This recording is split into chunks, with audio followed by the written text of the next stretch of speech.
Idol Sports Talk, Prater in the Bowl Game, joined by our NFL playoff correspondent, Dirk Koetter. And Coach, first thing I'm going to ask you is, you heard those commercials. You got Prater trying to push a Subaru on you. You got me trying to get you to buy a bouquet of flowers. I'm sure both those, Dirk. I'm sure you're buying right in, huh? I was getting a chuckle, and when Mike was reading off those car prices, I was actually might have even been laughing out loud. Why? Why were you laughing? What? Do I not sound like a car salesman, or I'm too good of a car salesman? I don't know. We'd have to call up the dealership and see how they're coming off the line.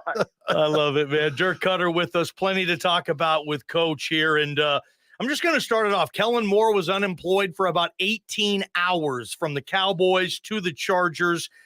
What do you think of the fit and just for Kellen Moore getting an OC job with the LA Chargers, Coach? Yeah, I think there was something like 8 or 9 OC jobs open still. I think like 7 or 8 today before. But I know every guy that's dreaming of being an OC for those 9 open jobs, their number one job choice was the Chargers. And so I think Kellen's in a great spot. I think everybody wants to work with that quarterback. Yep. You got a defensive head coach. You know, when it was surprising when Mike McCarthy went to the Cowboys. Mike's been a play caller and an offensive head coach his whole career. So it was somewhat surprising that he acquiesced to play calling to Kellen. And I'm guessing, if I'm a betting man, that was a mandate by Jerry Jones, the owner, that Kellen would stay. That just can't be a comfortable position for either guy. And now, you know, with McCarthy probably at the end and on the hot seat going into next year, I can see why he would want to be the play caller. But I think Kellen is in a great spot going to the Chargers and working with that QB. You know, you could see it in the season this year that, you know, the Chargers were not running the ball enough, and they were kind of shooting themselves in the foot, so to speak, in some of their bigger games this year. So I think Kellen will do a great job there. And if I was a Chargers fan, I'd be pretty happy about it. Coach, what's the process like? I mean, heck, Andy Reid's been fired, right? Bill Belichick has been fired. I mean, this is just part of being a coach. And when it does happen, whether you're fired or they mutually agree to part ways, however they phrase it, and you still want to coach, what is that process like? Do you think when Kellen left, was he already on the phone? Had he been talking beforehand? You've jumped ship a lot. Like, how does that all work? Yeah, that's probably the main place where having a coach's agent helps you. You know, Kellen was busy. No, he probably hadn't been on the phone too much, but I guarantee you his agent had been. And, you know, in this day and age, these agents, they're talking, especially not so much through the other head coaches, but through the GMs and the assistant GMs, through their contacts with the teams. And the general manager staff and these agents, they've got relationships. And so that's where I think Kellen's represented by David Dunn, who's got a bunch of big name quarterbacks and coaches. And I'm sure that, I mean, the fact that it took so little time for when the announcement came to when he had a new job, they moved him right to the front of the list. They probably had some kind of a conversation via Zoom, but you know, they've been doing their due diligence, and I know the Chargers have been looking at some other guys, but a lot of that background work is done by the agents. Dirk Koetter, former Boise State head football coach and National Football League head coach, joining KTIK as our NFL playoff correspondent. We'll get into the Super Bowl here in a second, Dirk, but I just wanted to ask you about, you know, in terms of Kellen and his matchup with Justin Herbert. I don't know how much football you were able to watch, but what do you see in Justin Herbert? And if you had your hands on him for, you know, a couple of days, couple of weeks, couple of months, where would you like to tweak this guy? He's really, really good. He hasn't quite reached that elite level yet. That's Kellen's job. Yeah, I think they actually, in my opinion, they put too much on him. You know, in my opinion, and everyone will say it, I mean, a quarterback's best friend is a good running game and a good play action game. And I believe, if I'm not mistaken, the Chargers were one of the lowest percentage run teams on first and second down in the NFL. I think they were bottom 5. And so, they've got a good solid back in Austin Eckler. He's known more as a receiver, but I think, Kellen has been known that he will run the ball when he's got the right personnel. So I think that a good run game and the play action off of it, like too much in today's NFL, just to survive purely as a drop back passer is tough. And the games when I watched the Chargers, I just consistently thought that they were asking Herbert to do a little too much. All right, let's dive into this big game next week, next Sunday, Super Bowl 57, Chiefs, Eagles. Oh, I know you got your hands in this one. We talked to Quentin Michael yesterday. There's an old buddy of yours. I know Andy Reid's your good buddy. All kinds of connections here, but just give us the early preliminary scouting report. How do you see this game?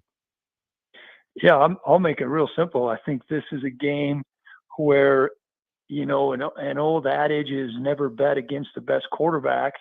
And Mahomes is working his magic right now. I think not too many people are going to argue that he's right at the top of the league as far as quarterbacks. And then you've got another faction of people that are going to say, look at the O-lines and D-lines. And I think the Eagles have the edge on both the O-line and the D-line. I think if these teams have 53-man rosters, they get 46 guys up on game day. I think if you look at the 46 guys that the Chiefs are going to dress out and the 46 guys the Eagles are going to dress out next Sunday, I think the Eagles are better, 1-46. But it's hard to bet and go against Mahomes. He doesn't have the weapons. I actually didn't think that the Eagles quarterback played nearly as good as he had played early in the season. I thought he did not look good at all in the passing game. He had a couple decent runs. He did have a good year, was maybe the leading candidate for MVP until he hurt his shoulder. Yeah. But he's going to have to play better to beat the Chiefs. But the one thing the Eagles can do is they can run the ball, and not only can they run it with their running backs, but their quarterback run game is probably the strongest in the league. Well, we're not going to ask you to make an official prediction until next week when we have you on for the final time, Coach. We'll give you a week to talk about this, and I'm with you. For me, it's the quarterback and the coach, Reid Mahomes, versus the roster of the Eagles, and I'm not just certain how that's going to work. But I do want to ask you, you said, and I quote, coaching is a young man's game, and I'm not young anymore. Well, neither is Andy Reid, your good friend. You've coached with him at multiple stops. He's, I think, a year younger or a year older than you. You're basically the same age. How long do you think Andy Reid stays on this NFL grind? I mean, he does have Mahomes. It probably takes a lot of the edge off, but do you personally see Andy Reid doing this till he's in his late 70s? He's 64. Yeah, he's 64. I think the fact that he does, when they drafted Mahomes, they knew what they had, and yeah, they made him sit almost a full year, but they knew what they had in him. And I'm sure that, when you listen to their players talk about how Andy runs it and how much input he lets Kelsey and Mahomes and the players have and what they're doing on offense, and those guys are having fun. And when you're having fun, it does keep you young. I mean, I got 10 years younger this year working with Boise State than when you're going 5-11 or whatever it was the last year in Atlanta. I mean, when you're winning and you've got a quarterback, definitely keeps you young. But when you watch these Super Bowl promos they got running right now, and you see what Andy looked like, what was it, 10 years ago when he was with the Eagles as a head coach, and then you see him on the sideline now, you can tell he's slowed down a little.